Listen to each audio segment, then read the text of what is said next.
Yan, grabe. Yan ang anak. Kuya. Bakit parang nahiyak ka? Hindi ako ganda. Hindi ako ganda. Sikit ka na patay, di ka na. Bakit singkit si ano? Bakit singkit ang mata si... Bakit singkit ang mata ni ano ni Josa? Ikaw? Hindi. Nagkataon. May dimple pati siya no, Josa oh. May dimple siya oh. Wala.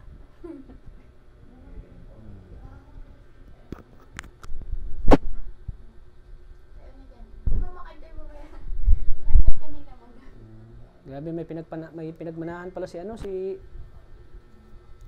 Nanay Josa. Ay si ano, Nanay Josie. Josie at Josa. Nagsama. Nagsama. Nung anak kahapon, nagbisita yung isa. May anak ka palang maganda.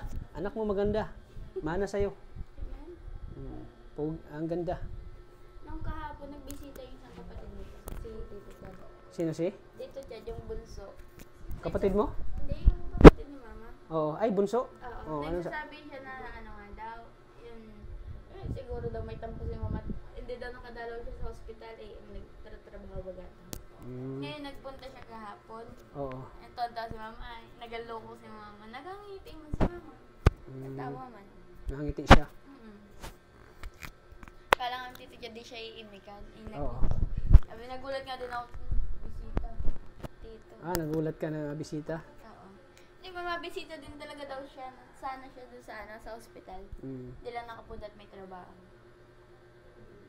Ayan. Buhay ng gangsta.